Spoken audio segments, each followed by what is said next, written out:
Hey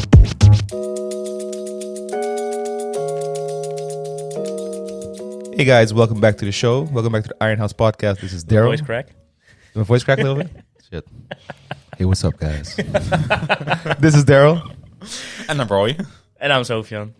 And today we're going to be talking about basically the quick guide to your first month or your first time at Iron House. So if you just sign up at the gym, we're going to tell you about what you can expect, some things you should know. So it should be like the quick guide to starting off at Iron House to have a great experience. Because, we're a gym, and gyms aren't too complicated, but there are some things that you could use and could know to really get the most out of it. I think we're a pretty unique gym in that sense, that we're not just your basic basic gym. Mm-hmm. So we definitely got some tips for you guys. So if you're just starting off, if you're not someone who's super, super comfortable in gyms, or it might be your first or second gym, we have members, of course, who have been working out their whole lives and know exactly what to do when they come here, like, oh, finally, everything I ever wanted. We also have people who are just starting off their fitness experience as well. So we're going to give you guys some handy tips to how to make the best out of that. So right off the bat, let's go. What do you guys think? Like the absolute basics of what someone should know. Not only in our gym, maybe in gyms in general, but like the absolute basics. Ask questions. Oh, yeah, for sure. Okay. For sure. Yeah. That's everyone walks in, they think they're all by themselves and they have to do everything on their own. Not the case. That's a good one. Either if it's not us, there's always people in the gym that are like willing to help. That's the thing. It may be like a little bit scary, and you may have to do it like once or twice or three times to get comfortable. There's always people that want to help and that like know what you're looking for. So, especially here. Yeah, especially here. Yeah, definitely. Yeah, so sure. that's my number one tip: is just ask questions. Get comfortable with asking questions to strangers.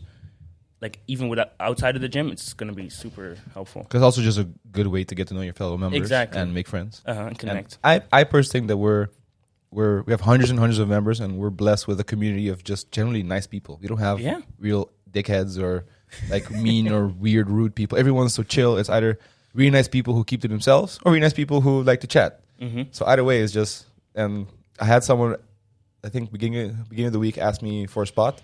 I was in the back of the gym, and he came all the way to my spot. I was like, absolutely, no problem. But, Rick was there. I think, who else was there? I think Mickey was there as well. I told him, just so you know, all these guys are awesome people. They definitely know how to give you a good lift off and spot you on the bench. So don't worry. Feel free to ask them as well. And then after that, I saw him indeed go ask someone else. So that's a good tip. Ask questions. Interact. I had some people in my group class one time who had this really good story. Like, I think we did like an overhead press once in one of the classes, and they wanted to do it by themselves, but they weren't really sure how to do it again. So they asked somebody, the guy next to them, like, they were like, okay, yeah, he was super big, looked super intimidating. Turned out it was an athlete of mine, and he took way too much time to just explain them all properly, and they were like, oh yeah, it was super cool. And they're like, before they felt super intimidated, and now they just had a really good story. Was it Sylvan? Sylvan? Hey, shout out to Sylvan. Yeah. Or Swolvan, as I like to call him. Yeah. So, but again, he's an example. He's a big dude, and he trains hard, and he's pretty hyper focused. But as soon as you interact with him, he's nicest guy in the world. Absolutely. Yeah, and it was super nice because these people were still sort of new to the gym and all that. So just having somebody do this for them was great. That's awesome. Shout out to Sylvan. Yeah. But that's also the case with just the staff. I mean, when me and Fleur hire people, we look at, okay, who's going to be a very pleasant person to have in the gym? It's more about who can we wait to have at the Christmas like dinner every end of the year, more than who's exceptionally qualified. Because everyone can learn how to be an exceptional coach or a trainer or an instructor, but being just pleasant and being gezellig, that's an X factor. And everyone in the gym is just super pleasant in that sense. I would agree. So learning to ask questions when you come in, just don't be shy. For everyone who doesn't know, all new members get an onboarding program. An onboarding program is a 4-week program just to get you in the door and get you going. So the first month of your membership here, you're training more effectively. So it's good to establish a kind of routine. A lot of people, when they sign up to a gym, they just go in and they don't really know what to do, and that kind of hinders the motivation. They have a hard time finding the routine or sticking to the habit, especially if your natural instinct isn't to just go to the gym. Some of us, like, we have to work out. Other people, they work out because they feel like they need to. So onboarding program is a great way to start. So if you do have an onboarding program, it's important to come and ask questions to the coaches, to the staff. If there's a workout you don't understand or exercise you don't understand, you want to double check, always come and ask. We're always ready to help. So that's also too. The onboarding program is also a good thing to know. Hopefully you get that mentioned also when you sign up. But if not, Now you get onboarding programs 4 weeks. Just make sure that you're getting started on the right foot. Maybe getting us idea of what you like to do. But people don't know if they like free weights more than machines, or if you don't like conditioning exercises or plyometrics more than free weights. So that's a good way to find out. You sit down with a coach. Coach walks you through all kinds of questions. Make sure that we make a program that's right for you. You both have written onboarding programs. Yep. Yes, sir. You guys do most of it. So that's a really fun way to also make sure your first month in the gym is pleasant, and it's kind of also sneakily, when I write onboarding programs, I would write exercises in there that the people don't really know. Yeah, same. Yeah, Or just make it sound very hard. Exactly. And it's just a simple lat pull down. And you're like, exactly. let's make this unilateral. So that he or put she that in has there. to come and ask questions, and then you can interact that way. Mm-hmm. All right. Force people to That's a interact. good one. I like that one. That's a good one to start off with. Look at you. Smart man. All right. What's other, like, let's keep it on the basics ones. What's more things people should absolutely know or do? You know what I'm struggling with? Because a lot of things that are for us natural Yeah, obvious are for us. not natural for Yeah. I've a been lot going of to the people. gym for almost 10 years. Like Exactly, yeah. You can put Roy down in any gym in the world, and he'll just Yeah. know exactly what to do. Exactly. But like, if we keep it super, super simple, we're a gym focused on strength and performance, but we cater basically to every kind of athlete. Yeah. We have equipment in the gym, and we have space in the gym for basically anything. Whether you're a powerlifter, bodybuilder, strongman, CrossFitter, weightlifter, doesn't matter. We have everything you need to train. There's space for it. So that's probably why there's a lot of things in the gym that most people aren't familiar with. So everyone knows what a barbell and weights does, and dumbbells. Everyone knows what a bench does and what the cable machines do. But we also have some more abstract equipment in the gym that people might not be familiar with. So let's start with the barbells. Go like a little bit like quick to let people know what it is. Important tip is that you check on the barbell on the side, what bar it is. exactly, because we have two standardized barbells. We have the 20 kilo barbell, and we have also the power bar, which has the knurling in the middle, and we have Ohio bar, which is also 20 kilos, same thing, but just no knurling in the middle. The power bar is a little bit stiffer. The tensile strength is a little bit higher, so it bends less when you put heavy weights. The Ohio bar is a little bit less tensile strength, so it tends to bend a little bit more. So if you're gonna deadlift super, super, super, super heavy, and you want a stiff bar, you have the power bar. If you want deadlift super, super heavy and you want a lot of bend, then you grab the deadlift bar. That was a little bit longer. It's still 20 kilos. It's a little bit thinner, a little bit longer, so it bends a lot. What else do we got? We got a shitload of bars. Ollie bar. Ollie bar, We have one of them. preferably only for weightlifting. Only for weightlifting. Yeah. we have some 15 kilo bars. 15 kilo, yeah, Like the Bella bars. Yep. Yeah, that's important. Also a little bit smaller. Yeah. Smaller hands, easier to grip. Yeah, so that's also important for maybe our new female members, or just female members who don't know. We do have 15 kilo bars, a little bit lighter, but also it's thinner, so easier to hold, like Sofian Exactly. said. That's what I use them mostly for in class, because Yeah. most of the exercise I do in Power Hour, the people that use the Bella bar are able to lift the weight, but they're just having trouble gripping the bar. Your So then, grip like, hey, wears just- out quickly. Exactly. Yep.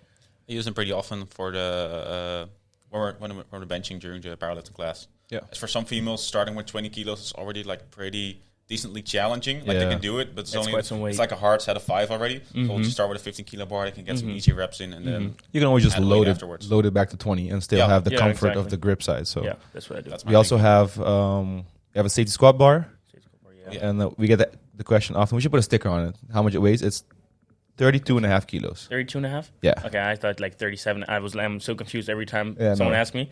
I go on Google. I'm like, Yeah, it should be 32.5. okay. Wasn't it 27? No, 27 is a trap bar. Okay. I think. Which we also have. Yeah, we also have a Oh, trap yeah. bar. So the good thing about trap bar is you still create a deadlift movement with it, a hip hinging movement off the floor, but you don't have a barbell in front of you. Like it's the barbell that's like a square with Hexagon. hexagonal shape that you stand inside. The good thing about that is you don't have a barbell in front of your shins with a normal deadlift, so you're able to have more knee movement. So you got a little bit more quad activation at the bottom.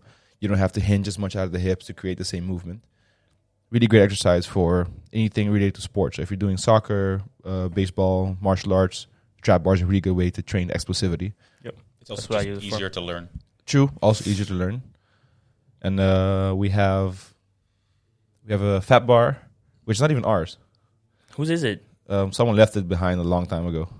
No shit. Yeah, so I actually never knew this. There's a lot of things in the gym that people brought once and then just left, and then they ask, "Hey, can I leave this here?" I'm like, "Sure," but people are going to use it, and they're fine with that. Like the big log bar also is Frank's, not even ours. Yeah, I knew that one. Yeah. Yeah, I know about You that. got one. it custom made. But that makes sense Wow. because he still Yeah. trains here. True. Yeah, Yeah, for sure. We used to have Squat bar. super heavy squat bar from our members. It was 25 kilos, Yeah. thick as fuck.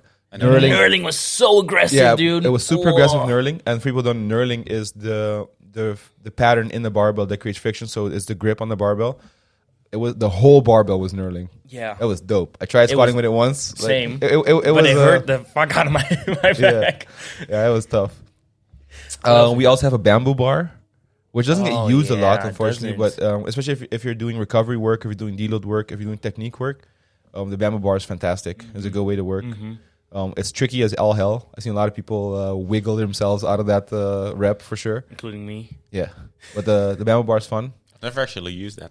You should. That's a challenge. Yeah, because you can do everything. It's just a barbell, so you can squat with it, and it makes your squats kind of a bit tricky.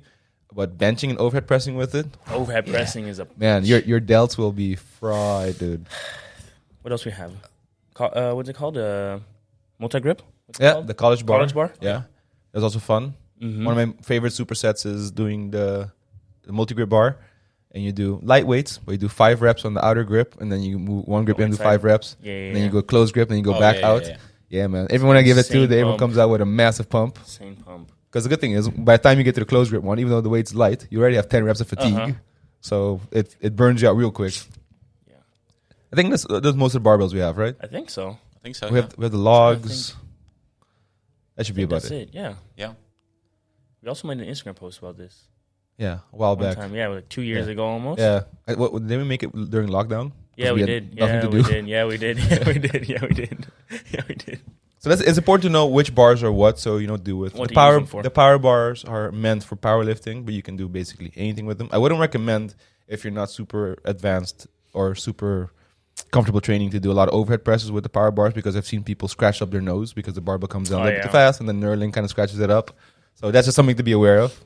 Don't be that guy, because I've been that guy, and a lot of people here have been that person too. So I think we all speak from experience. Yep. And switching over from barbells, we have a lot of specialty equipment. We have the reverse hyper, which is the glorified coffee table in the gym, pretty much. Yeah, pretty comfortable to sit on. We have a GHD, which is also good for glute ham development, which gets used a lot. Absolutely. But that's actually a good exercise. Yeah, for sure. You like the reverse hyper? I think a couple weeks back, I made a client use it, or maybe I suggested using it because his back was sort of hurting. I was like, hey, this is supposed to be good for your back. You know what happened? His back hurt when using the machine. I was like, fuck this thing. It's pretty specific, so you have to know when to use it and how to use it. But the problem is people go use it and they tend to just swing back and forth. The weight's on a pendulum, so you can. I've seen people throw like 3 plates of 20 per side and then go swing. Like, you're not really. That's a lot. It's not really doing what it's supposed to do. We also have a seal row bench, which is also dope. The belt squat is a lot of people's favorite. That's a really good way to destroy the quads. We have the deadlift machine in the back, which is also a really good way to learn the deadlift. Also doesn't get the recognition it should, in my opinion. Absolutely. I think the downside to the deadlift machine is it's already pretty heavy. Just empty. Yeah, that's true. Surprisingly heavy. Yeah, that's true. Like it's if not I do beginner friendly. No. Yeah, if I do like good mornings, I just use the machine. I don't put any weights on it but also overhead press on that thing. Heavy as shit. Yeah, so if you do a Z press or sitting on the floor, shit. What the fuck? Especially if you're doing it with your legs up to engage your core. Ooh, delicious. What else we got? We got some chains in the gym. They're 16 kilos each. 16? Yeah. Okay. They're pretty heavy. Never use those. We got a shitload of stuff. We got slingshots. We got kettlebells. We got the slingshots are nice. I'm like now remembering that you're realizing what stuff we have in the gym.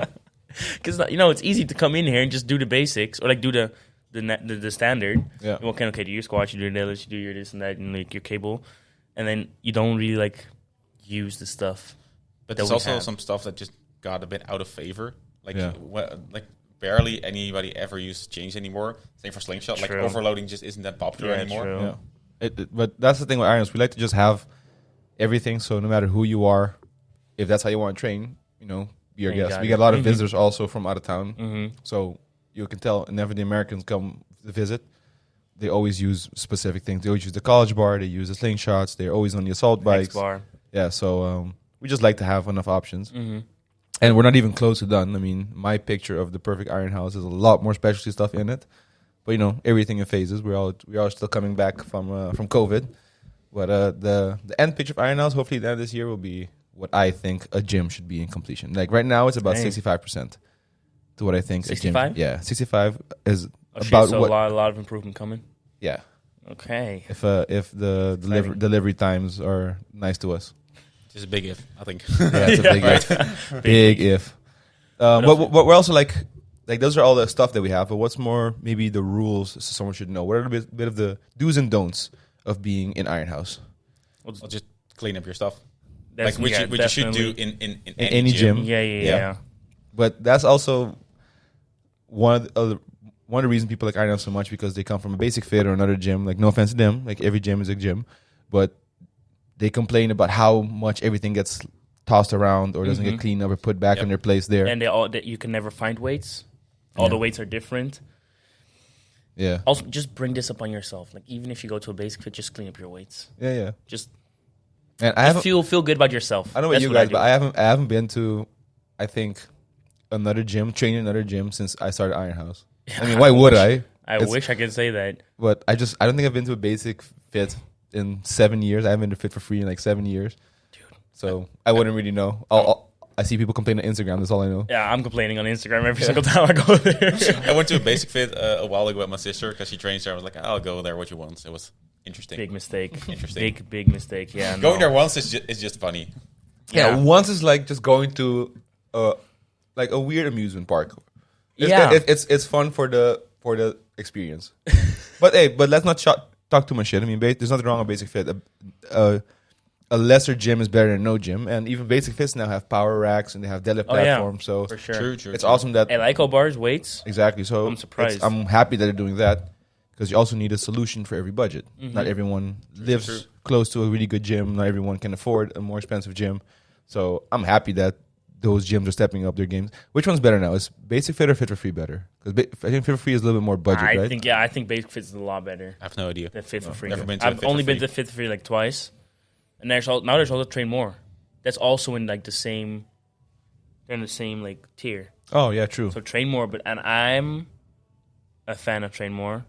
More than Exactly. I'm a fan of Train more than basic and Fit for Free. But if you want a real gym experience, just come to Iron House. You should just come to Iron House, even if it's just once. That's it. Just if you want once. a proper gym experience, not only in equipment and setting, but also in community and lifters and athletes, you know where to go. Sure. But if you're listening to this, hopefully you're already a member. So it shouldn't be a problem. I think also one of the things that people should know is that we, with Royce, we really appreciate that you clean up your weights and put everything back. I think that should be the norm in almost every gym where you're at. But we also have a few more specific rules. For example, we have a turf in the back of the gym. We use for conditioning, jumping, sled push, etc. One thing that's also written on the rule board is to not drop weights on the turf. Directly. So no deadlifting on the turf, no dropping kettlebells and dumbbells from high. When you do farmer's walks, either set them down relatively like nicely or put down some mats. So, which are also in the back of the gym. Yeah, because this is a pretty heavy duty mat, but even this one, if you torture it, it's going to break. And it's not something easily replaced. So we prefer if it lasts a little bit longer than the previous ones have, because the previous ones got nerfed. Torn up. They got torn up easily just by the weirdest things. People, I'm not going to mention who it is, but you remember when we did overhead kettlebells lunges? Yeah. And someone made it almost to the end, and then they didn't make it, and they were so disappointed they just dropped the kettlebell from overhead. Oh, yeah, and I then remember. Left a huge gash in the turf. Oh, yeah, I remember. Yeah, so stuff like that, preferably not. That's on video somewhere. That's a video somewhere. Wasn't that some kind of challenge you guys Yeah. Yeah. I remember. It was like my second week here. Yeah. And I was like, the fuck did I get myself into? And I stayed. What else are rules that we have here? Well, we talk about different barbells, but there's also different weights. Oh, true. We have bumpers, Yeah, which are like the rubber ones. which you can use anywhere. Anywhere, basically. Rubber contact is fine. Yeah, Overhead exactly. drops, deadlifting. As long as there's space, you're not bothering anyone. Exactly. Do what you want to do. Iron plates. Only in the racks? Only in the racks. Yeah, so only on the deadlift platforms. Oh, yeah, or anything that's a rack. So Yeah. the benches are racks, the squat racks. Yeah. Preferably no rubber to metal contact with the plates. And calibrated. Yeah, Calibrated plates. and the calibrators are important ones. Calibrated are important ones. Yeah. Only Expensive. But also expensive. hyper specific. They're calibrated down to I don't know how many grams exactly to the I think it's like kilo. 10 grams. Yeah, they're pretty precise. Yeah. So it's really important that those stay calibrated. And the more you use them, the more they chip away. Exactly. The less calibrated they are. And we definitely don't want people using them for the wrong things. I mean, we have thousands and thousands of kilos of weights in the gym and plates and everything. There's no need to use the calibrated plates for leg extension. Overhead press. Overhead press, I'm fine with. If it's quiet in the gym and you're in the competition racks, if you've just used them for your squats or your bench, I'm okay with that. If it's barbell in a rack, usually I'm okay with it. But I've seen people use it for the leg extension. I've seen them use for dips. like dips and dips as well. weighted pull-ups and on the log. I've seen them put on the yoke for yoke like walks and stuff. Like, it's not necessarily wrong to do, but we definitely prefer if you not do that. I get it because they look cool. Yeah, they look cool, but it's just not necessary. Exactly. Yeah, but it's also limited. Like, we want the powerlifters coming in to be able to use that because it's for the same reason why we prefer you not to bench press with the Olympic weightlifting bar. Mm-hmm. Let the people who want to do ollie lifting, let them use it. Same as not bench pressing with a deadlift bar. Leave the deadlift bar for people who want to deadlift with it. I think what's also important with the calibrated plates is not using them with the other, like the cast iron plates. Yeah. Together. Especially when deadlifting, because that just chips the calibrated plates like so much. Yeah. Absolutely. That's a good one. So the point of the story is use calibrated plates for powerlifting and use them only in combination with other calibrated plates. And we also have, a lot of people don't know this, but we have big collars, also competition collars, calibrated collars. They're 2.5 kilos. They're on the racks or in the collar bucket. Those are also primarily used for powerlifting. So it's just courteous to, if you see someone who's a powerlifter training powerlifting and you're just doing bent over rows, it's nice to make sure that those people can use what they want. Same as you want a leg press, you want to make sure the person who is not sitting on the leg press machine doing presses or something. You know, use it for the right intention. What else is maybe a little bit obvious to us, but maybe not so obvious to everyone else? As a coach, or maybe just being here. But like back at the gym during classes. Oh yeah. That's the thing. So the back of the gym is huge, but the back of the gym when there's classes, we kind of like count on the fact that we can use. You're trying to find a nice way to say it, aren't you? Yeah. You're trying to find a polite way to go about it. Exactly. Just spit it out. We kind of assume that we can use the whole back of the gym, so don't take up. Like if you want to do some stretching and stuff, and you ask nicely, it ain't no problem. Yeah. But sometimes people go there and then they're gonna do their whole like 30-minute workouts when class is going. I'm like, yeah, but I need the space, and then it takes time to ask them and move and this and that. Yeah, so respect the space. Exactly. The class space, also for power hour, also for weightlifting, also for the powerlifting classes. The class space is the right wall, so the wall with the always finish strong on it. Sometimes we use the turf for powerlifting or power hour. Sometimes we don't, but the back section right after the turf up until the white door. So we have 3 doors in the back. We have the roll door, we have the sliding doors, and we have a small emergency door. The whole space up to the emergency door, that's meant for the class. So, and unfortunately, we don't have infinite space to store everything, so we have to leave the boxes somewhere. We have to leave the ab mat somewhere. So if you need stuff during your workout and there's a class busy, just find an appropriate moment. Make sure you're not moving like exactly to the class. And some people, I'm in a busy of explaining a workout power hour, and they walk straight through me to grab an ab mat. I'm like, you can walk around as well. You can walk around because I'm gonna start making people join the class if they do that shit. Or like point your hand up, like point at whatever you need. Yeah. Like it takes me like what, half a second to be like, yeah, go grab it, and then later this year, I know what's up. The people know what's up, and then later this year we're gonna change the back a little bit to make the storage a little bit more logical. But we have so much shit and only limited space. Yeah, that's a good one. Just respect the class area. When there's no class, it's all part of open gym. Do what you got to do. You can assemble your whole fun little workout area back there. A lot of CrossFitters who come to visit with day pass do that. They just want to place a train, so they go. They put the ski erg there. They put the wall ball there, kettlebell there. Just make a little workout spot. It's supposed to be flexible like that. Yeah. What else? What you got, Roy? Chalk. We have chalk. Try and keep it a little tidy. Yeah. When is this uploading? I mean, you're allowed to use chalk. Absolutely. That's why we have We encourage you to use chalk. We encourage to use it. Absolutely. But try and keep it a bit tidy, So try and keep your chalk dust over the chalk bowl and don't use too much don't, of it. Don't bathe in it. can do a quick story time. Sure. Go for it. I don't know when this is uploading. I don't know if people who did this are hearing this. But last time I was working, I had to mop the whole platform area because there's so much fucking chalk. Yeah. It was everywhere.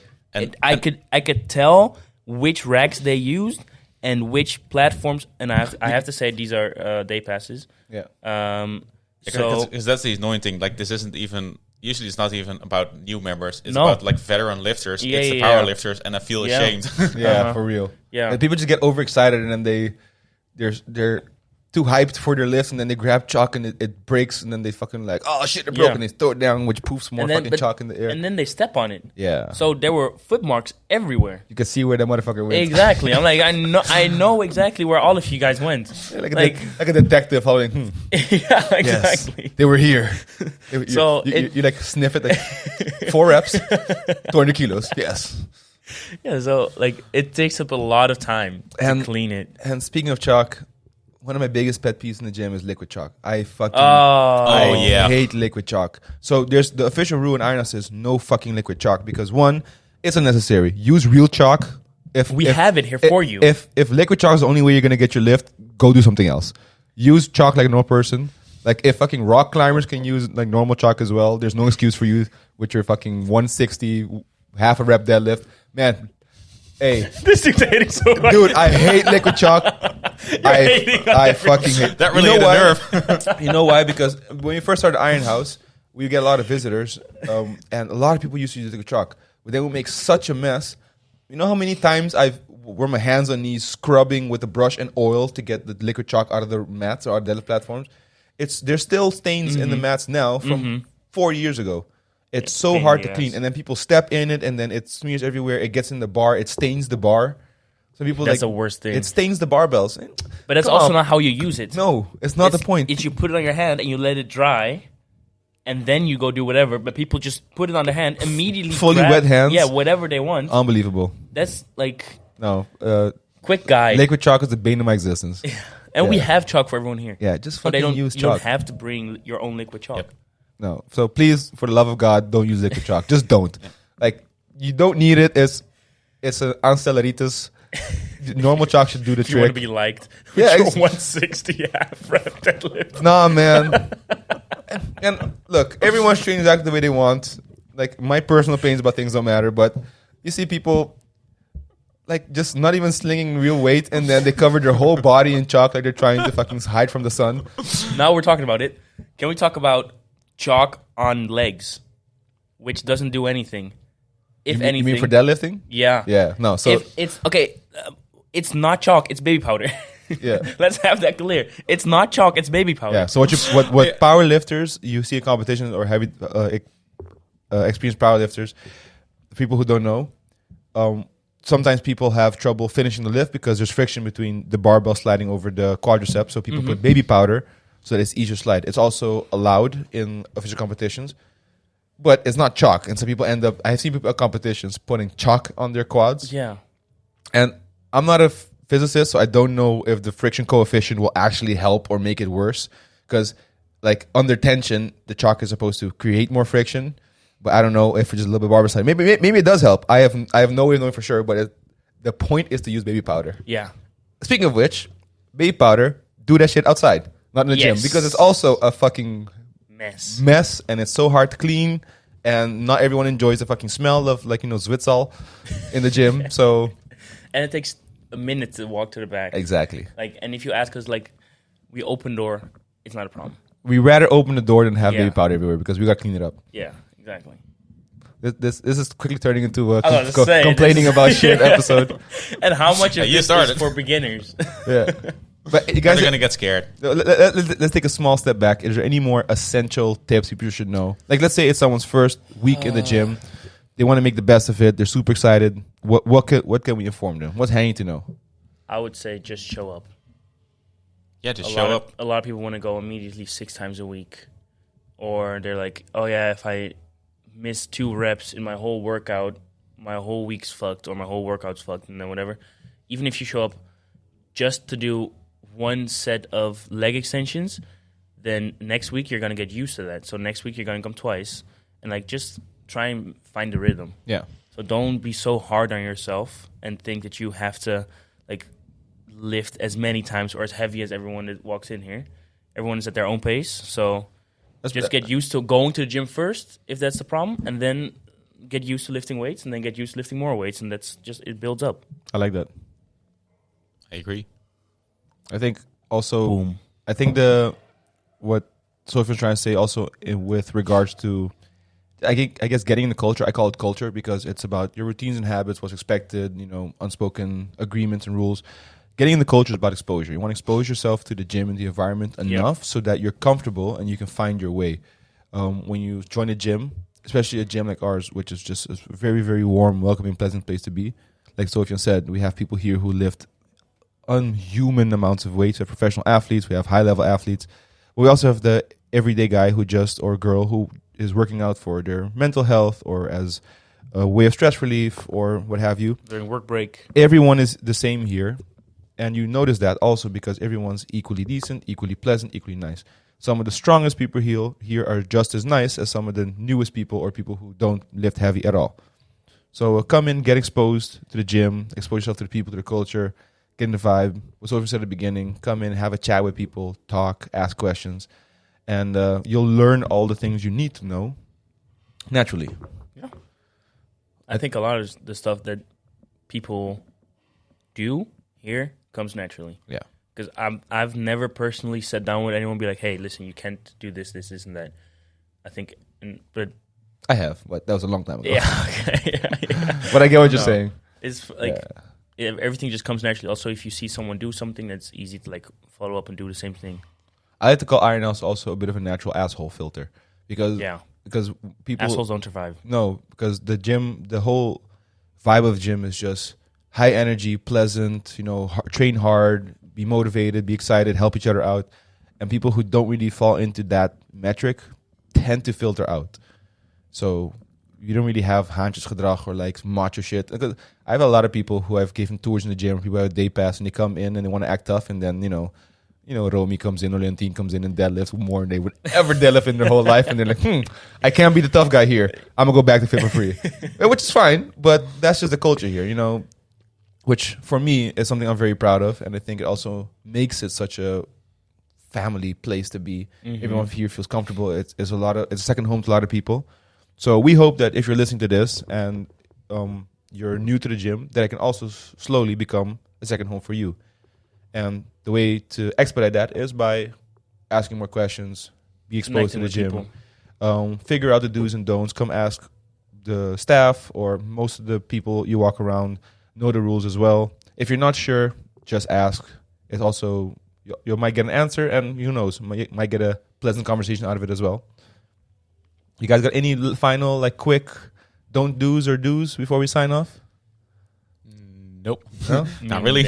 I'm trying to think of something. I can't think of something. I thought maybe you guys are squinting because you don't want to be complaining like I just did. No. No. All right, cool. Hey, guys, thanks for listening.